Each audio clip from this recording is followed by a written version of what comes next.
Professor, a carência de estímulos no ambiente de cativeiro pode levar a uma deficiência de aprendizagem nesses animais? Podemos falar que existe uma cultura que é passada de geração em geração? Ou seria genético esse uso de ferramentas? Não, genético, quer dizer, como qualquer coisa que um organismo faça, tudo que tem que ter uma base genética, senão você não teria mãos adequadas, não teria cérebro para processar informações, etc. Mas, claramente, esses repertórios envolvem, cada vez fica mais claro, processos de aprendizagem socialmente mediada também. Né? Poderia ser só aprendizagem individual, né? Afinal de contas, todos os organismos têm que aprender coisas sozinhos, de algum jeito, enfim. Né? Mas no nosso caso, inclusive, até porque uma outra via é quando a gente observa o desenvolvimento e vai percebendo as influências ali. Mas o jeito mais eficiente, mais hard de obter provas de que a aprendizagem é social, aí a gente cria uma coisa nova para poder acompanhar toda a difusão no grupo, né? Porque a gente não fica restrito a acompanhar um jovem adquirindo uma técnica, mas é uma coisa que todo mundo, uma boa parte, vai adquirir. Então a gente faz uma situação experimental, tipo uma caixa-problema, que pode ter inclusive mais de uma maneira de acionar, e a gente pode ver quantos detalhes eles observam. Né? E aí, diante dessa situação, então, um aprende, outro aprende, outro aprende, e agora a gente dispõe de ferramentas estatísticas em que a gente estuda a dinâmica de como é que a coisa foi se propagando no grupo, e a rede social desse grupo de animais, né, tanto no contexto direto do experimento, quanto das interações deles em outros contextos. Né, e agora a gente tem então ferramentas estatísticas bastante interessantes que colegas estão desenvolvendo, a gente foi objeto de parcerias com esses colegas, inclusive, para mostrar que as interações sociais que estão acontecendo em torno daquele negócio é que determinam o caminho da difusão. Não é só que um aprendeu primeiro, outro depois, só porque um é mais ousado, outro é mais tímido, ou porque um é mais dominante, teve mais acesso à caixa e o outro teve que esperar quando não tinha mais ninguém, mas mesmo controlando para todos esses aspectos, a gente consegue mostrar que não foi simplesmente uma questão de oportunidades ou características individuais, mas que a interação com quem estava manipulando então a caixa experimental, o caminho dessas relações prevê o caminho da técnica se difundindo. Né? Então a gente faz isso experimentalmente justamente para mostrar de uma forma mais efetiva que eles aprendem de fato socialmente e ajuda a gente a entender aquelas outras coisas que já estão estabelecidas, então todo mundo já faz, só os jovens que vão aprendendo aos poucos, enfim. Mas eu perdi a primeira parte da sua pergunta, tinha uma outra coisa. Não, é isso mesmo, professor. No caso, eu perguntei se a carência de estímulos no ambiente de cativeiro... De cativeiro. Não, o cativeiro pode oferecer até mais estímulos em termos de objetos, outras coisas, se não for simplesmente uma jaula vazia. Agora, a pior parte do que seja na mão de uma pessoa, seja numa jaula vazia, tem no cativeiro, é que você está privando esses caras de uma vida social. Então, à medida que a gente vai aprendendo como é importante para eles a interação social, inclusive para aprender coisas, né, fica mais claro ainda, além da qualidade das relações. Né? Então, eu acho que faltam todos os estímulos, mas principalmente os estímulos da sua própria socialidade. Né? Um primata humano não é um animal silvestre qualquer, não é um pet. Né? Um cachorro e um gato não existem na natureza, eles são o produto de coevolução, de seleção artificial. Né? Um cachorro provavelmente nem sabe que ele não é da mesma espécie que o dono dele. Ele provavelmente aprendeu que ele é subordinado ao dono dele, etc. Mas ele é um bicho, né? Em termos de atenção e de comunicação, de olhar, etc., um cachorro é muito mais eficiente que um chimpanzé. Um chimpanzé leva tempo para aprender um gesto de apontar, uma coisa assim, e acompanhar a atenção do outro, vendo que o olhar do outro é uma coisa muito complicada, porque um chimpanzé não fica olhando no olho do outro. Olhar no olho é uma ameaça. Né? O subordinado vai abaixar, então o subordinado não pode ficar olhando para quem que o dominante está olhando tão facilmente. Né? Então, um cachorro não, um cachorro capta tudo isso. Um o cachorro não é mais um lobo, um coiote, o cachorro é um bicho que foi produzido por anos de convívio, seleção artificial, cada vez mais deliberada, inclusive, produzindo algumas coisas, inclusive, muito danosas para os cachorros, tipo aqueles focinhos achatados que são péssimos para a saúde do cachorro, enfim. Mas um cachorro é feito para viver com o ser humano, né? E para entender o que um ser humano quer, etc.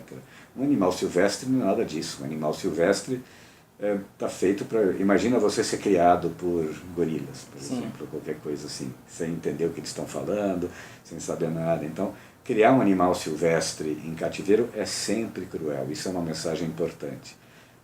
A nossa legislação está patinando para ser aprovada e isso é uma indecência. Eu fiquei um pouco chocado, embora ajude a gente nos experimentos, eu fiquei um pouco horrorizado de saber que em loja de rações de animais tem ração para macaco prego ali.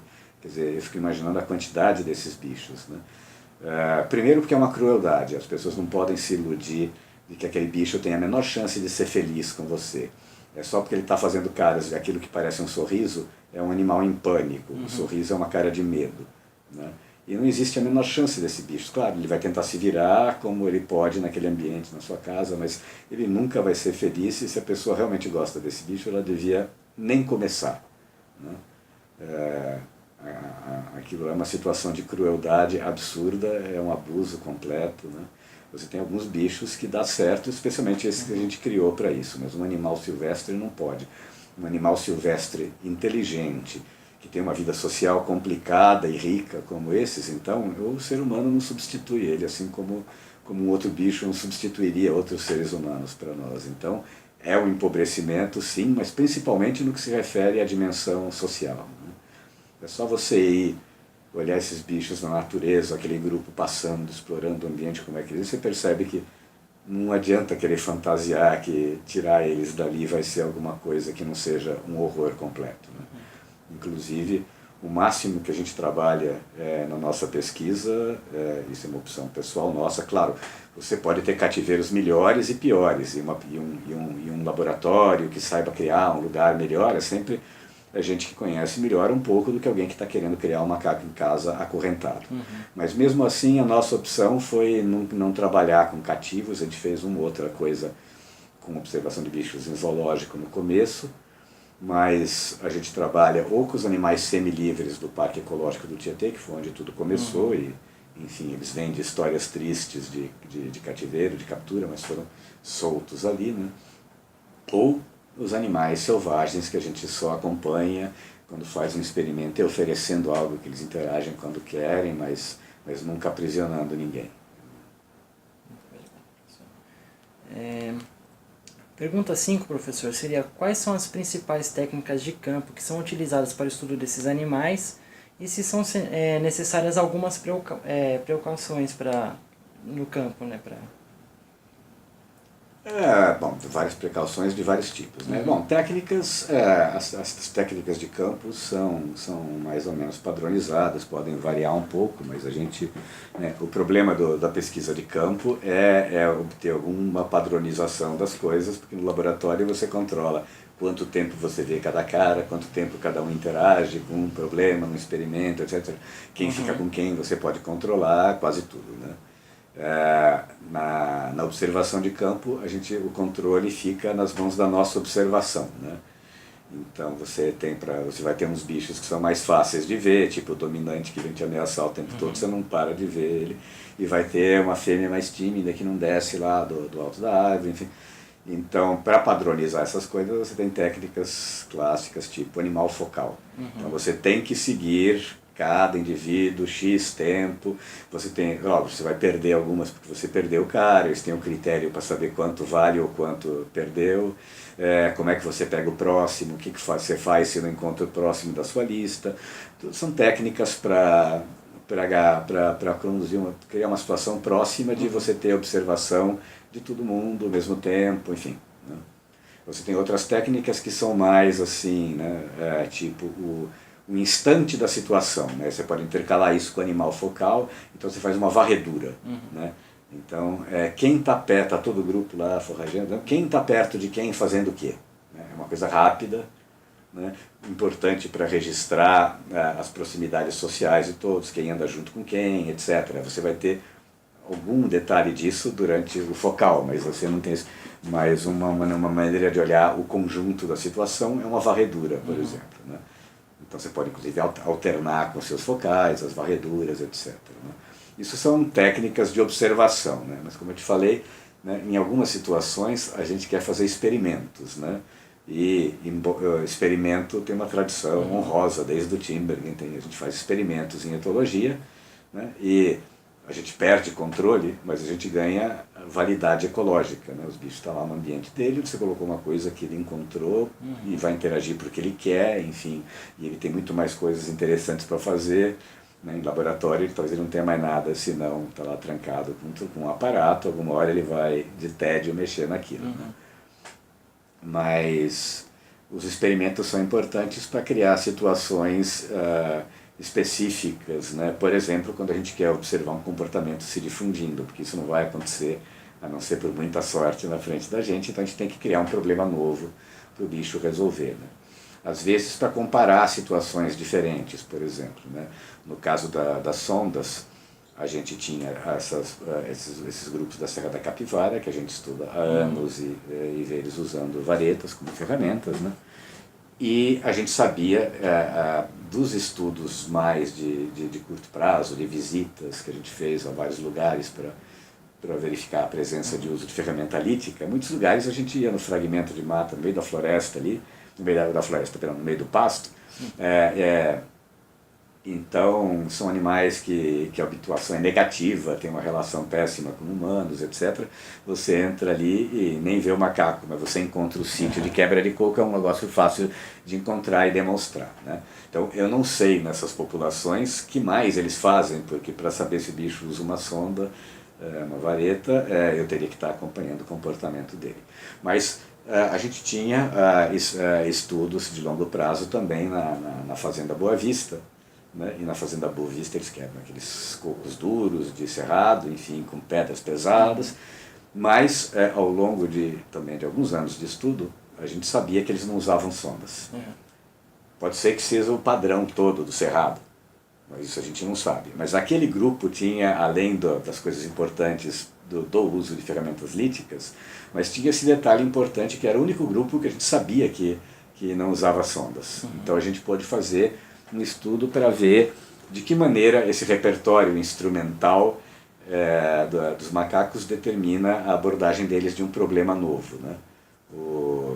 Já tinha coisas muito engraçadas, né? Uma vez quando a gente foi testar uma caixa problema com os animais do Parque do Tietê, antes de levar para o Piauí, né? E esses animais quebram coquinhos com pedra, foi onde começou. E alguns deles tinham passado por experimentos com vareta, né? Então eles sabiam. Né? Isso se perdeu lá naquele grupo aparentemente, mas a gente tinha animais desse tempo e foi muito interessante porque o cara interagiu com a caixa ali, não conseguiu fazer nada e no final ele parou com uma pedra na mão e uma vareta na outra, assim, com uma cara de esse é meu toolkit, nada funcionou, o que eu faço agora? Né? Mas então no caso das sondas a gente tinha uma população perfeita para testar, porque era bem estudada, eles usam ferramentas com alta técnica para quebrar os cocos, mas não usavam vareta. Então a gente tem o mesmo problema, né? Uma caixa de melado para extrair usando galhos, etc. A gente não forneceu as varetas, né? E de fato esse é um problema um pouco diferente do uso das varetas em outros contextos, mas os animais da Serra da Capivara que já tinham essa ferramenta no seu repertório imediatamente sabiam o que fazer ali, os machos. Né? Na Fazenda Boa Vista, nada aconteceu e no final do experimento, então, o Rafael Cardoso, que foi o doutorando que fez essa pesquisa, botou uma situação de facilitação só para ver se botando varetas pré-inseridas nas caixas de melado você desencadeava um processo. Né? A gente não fez um estudo de longo prazo para saber se meses de exposição eles aprenderiam, mas imediatamente ninguém começou a fazer nada. O que os bichos na Fazenda Boa Vista que encontraram a vareta inserida fizeram foi o que as fêmeas faziam na Serra da Capivara quando encontraram, ali não era a gente que inseria, mas era um macho qualquer que deixou. Então, esses bichos na Fazenda Boa Vista tiravam a vareta de dentro do galho, né, de dentro da caixa, lambiam o melado e jogavam fora. Não inseriam de volta. Uma fêmea na Serra da Capivara, onde os machos fazem isso, se deixar inserida, elas fazem a mesma coisa. Né?